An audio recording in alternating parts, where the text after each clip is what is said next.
rob your stupid ass. Wow. Yo, you think that guy, the guy that you don't know in California got your back?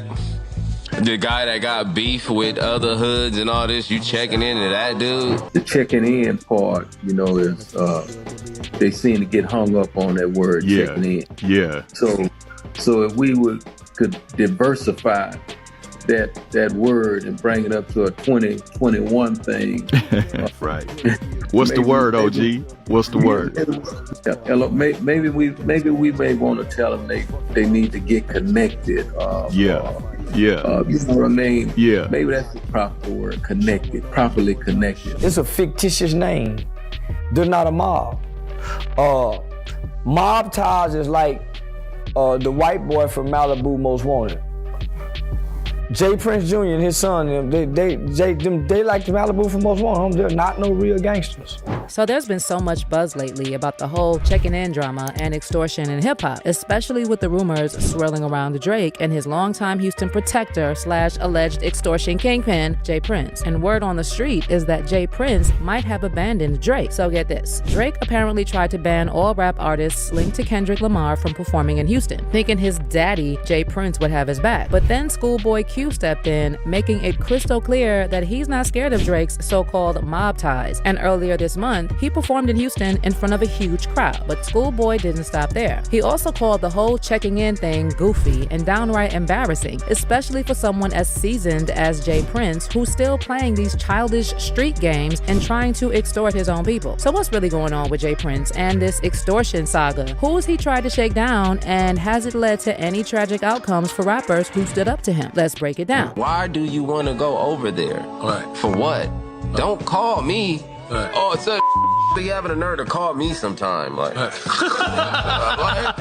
what are you talking about, bro? I'm playing video games. My daughter got a soccer game tomorrow, bro. Grow the up. Okay, so let's first talk about this extortion business and how it became part of the hip-hop culture. The roots of extortion crime groups stretch way back to 18th century Italy, when the local mafia would send letters to business owners threatening or property damage unless they forked over protection money. Fast forward to when the mafia hit America and extortion took root in the inner cities. Chicago, New York, Philly, these places were practically shaking with fear thanks to regular mafia shakedowns. Naturally, other street gangs and organized crime groups adopted these shady tactics. With hip-hop bringing in the big bucks, it was only a matter of time before these groups set their sights on rappers. Nowadays, extortion is practically stitched into the fabric of hip-hop, and even the biggest stars in the game haven't escaped it. Take Tupac, for example. In 2011, the FBI unsealed shocking documents related to the investigation into Tupac's murder, exposing an extortion scheme by the Jewish Defense League, an organization classified by the FBI as a right-wing group. According to FBI documents, the JDL exposing an extortion scheme by the Jewish Defense League, an organization classified by the FBI as a right-wing group. According to FBI documents, the JDL was extorting protection money from Ruthless Records and several big-name rap artists, including Tupac and Eazy-E, and made direct threats to their lives. The documents, originally produced in 1997, state, quote, JDL and other yet unidentified have been extorting money from various rap music stars via death threats. The scheme involves redacted and other subjects making telephonic death threats to the rap star. Subjects then intercede by contacting the victim and offering protection for a fee. Source reported that Eric Wright, also known as Eazy-E, who owned Ruthless Records, was a victim of this extortion scheme prior to dying from AIDS. Name redacted also reportedly targeted Tupac Shakur prior to his recent murder in Las Vegas, Nevada. End quote. Fast forward to the present day, and many Black American street gangs rely on the extortion of rap artists as one of their income sources, demanding that rappers check in when they visit their city to make sure they can move around safely without getting punked or worse. This way, rappers get a free pass to the hood, and the locals earn cash through security fees or by opening for the big names. Now, let's dive into some examples. Like I said, even the A-listers aren't immune. Take Kanye West, for example.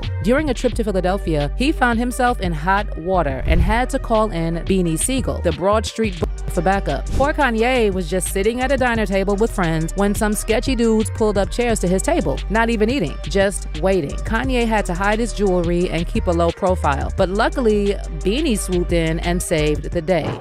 Yeah, he was feeling how some dudes was like looking at him sideways at his jewelry or whatever. Yeah. And he started to get kind of nervous, and he called you up. No, he didn't call me up personally. Well, somehow it got you. You know, 2 ways you could put out the blast. It could go to everybody who was, he put the blast out that he felt threatened. Right. Yeah. And you showed up. Yeah. And from what I heard, you let them know that nothing was gonna happen to Kanye. Nah. That's not how it went down. Yeah, no, I'm saying, okay, nothing was gonna happen to him. Not while I was there, nothing was gonna happen to him. Did you feel that Kanye was being paranoid, or do you think that something might have actually happened with the people that you confronted at that point? No, he wasn't being paranoid. They had chairs pulled up to his table where he was eating at with his friends, and they wasn't eating. Oh. Yeah. So something was about to happen to Kanye. Yeah. Yeah, it was real. It was real. Yeah, they played the food was cold. There was only a couple bites taken out of them. And it was just like a weight off. Like, hurry up. And when you come out of here, it's going down. So when I got Kanye, yo, you know this guy right here? It was like, nah, I just pulled the chair from him, and Kanye had his jewelry tucked in. Take your chain out. And that was like a badge, that Rockefeller chain. Like, you don't do that. At least I didn't roll that way. And that was my brother. Like, we was La Familia. We was the family. So taking from him at that time was like taking from me. How did the guys react when you confronted them? As they should. Took a few steps back? A little more than a few steps. Now, Detroit, sweetie, is a whole different beast. The Motor City apparently operates under Trick Trick's no-fly zone. Trick Trick laid it all out on the Drink Champs podcast. Basically, if you're a rapper rolling into Detroit, you better show respect and pay your dues, or else. Let me ask you, Trick Trick, because I don't understand, what is the no-fly zone? What does that mean? Because I mean, I've come to Detroit and had marvelous times. We shot movies together in Detroit. So, but what is this no-fly zone mean? It was for record labels. Okay. When record labels used to have like street teams, and that was back in the A&R days. You know, they would have a promo team, take the artists. You know, A&R take the artists to different locations, and it was like they were just coming to Detroit and wasn't picking up nothing. It was like they would charge the local artists to perform. They would charge the local artists to perform, and the local artists would bring 20, 30, 40, 50, 60 people sometimes to this event that will pay to get in. It's like, how is you charging them and they bringing you revenue? Wow. You know, and then, you know, when it kept happening with the little homies and they was just doing it because they got money, like, you know, man. Meaning paying to be on it was just so much. Their own stage, technically. Exactly. And it was radio as well. Like, you know, the Summer Jams events didn't consist of mostly Detroit artists. They consist of everybody from everywhere else, and the Detroit artists would get charged. Wow. And I was like, stop everything. Now the only entertainment around this gonna be what's here. Right. So we're gonna get acquainted with what we got around these corners, and then we'll start letting a few trinklets in one at a time. And if anybody violated, we'll deal with that accordingly. And no one knows this better than Rick Ross. Back in 2014, Rose was supposed to headline a Summer Jam event, but his plans were derailed by the local enforcers of the no-fly zone. Ross's entourage was stopped by 100 locals, making it clear he wasn't welcome. Now, word on the street is that Ross got spooked big time, although he, of course, later claimed none of it was true and claimed he's free to go to Detroit whenever he pleases. I have to ask you, okay, what is going on with you in Detroit? There was a show that you were supposed to perform, right? And you made, you know, you referenced it on your Twitter. Right. You made light of it.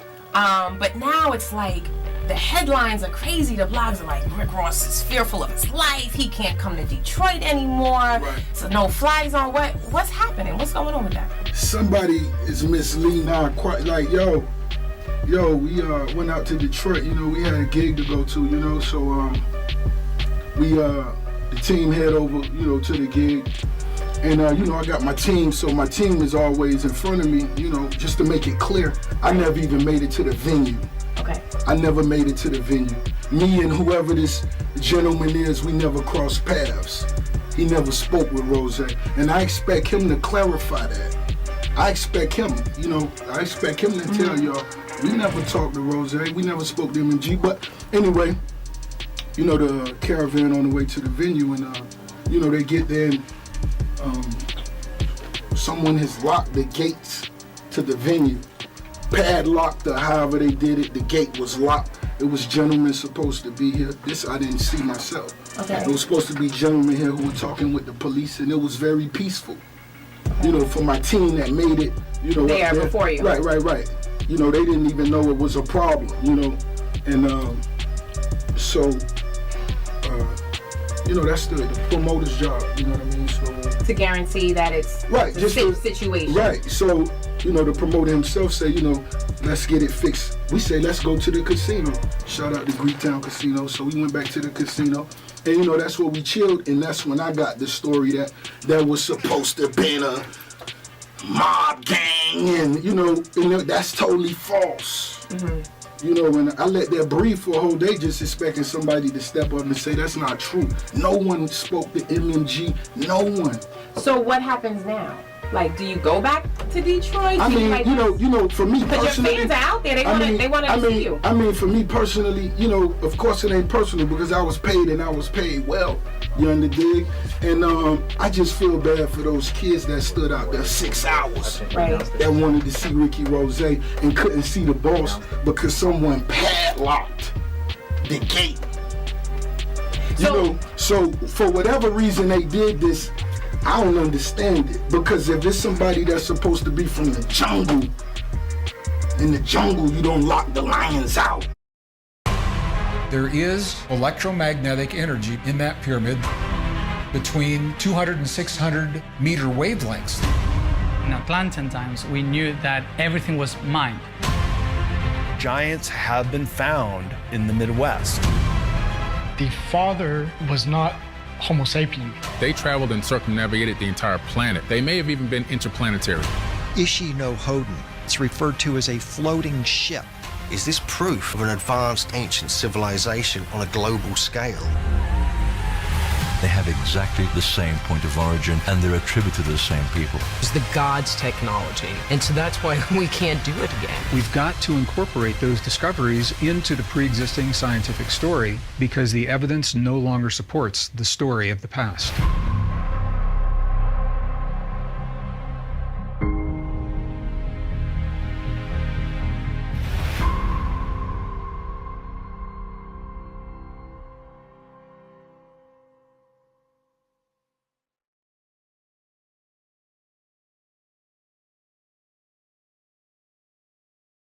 Paying your bills on time raises your credit score, right?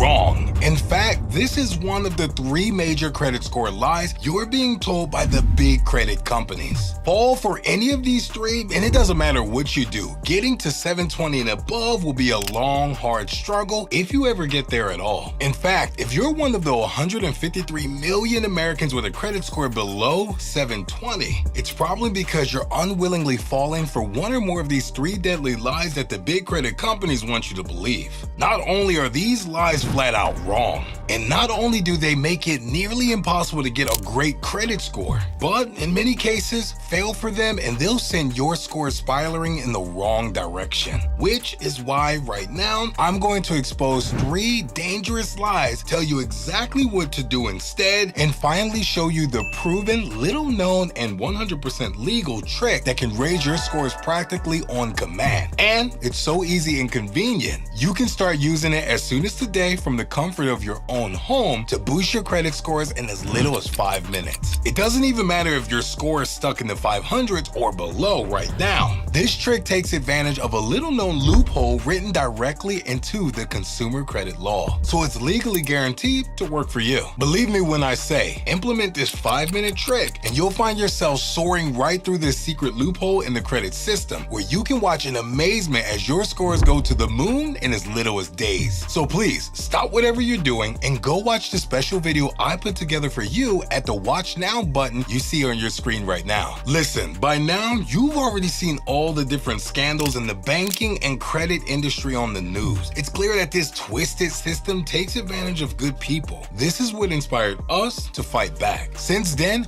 we've been blessed to help more than 833,000 people learn how to improve their scores using this simple 5-minute credit score trick each day. So if you're ready to join the 833,000 people, you let the lions in and lock them in. That's when you get your confrontation.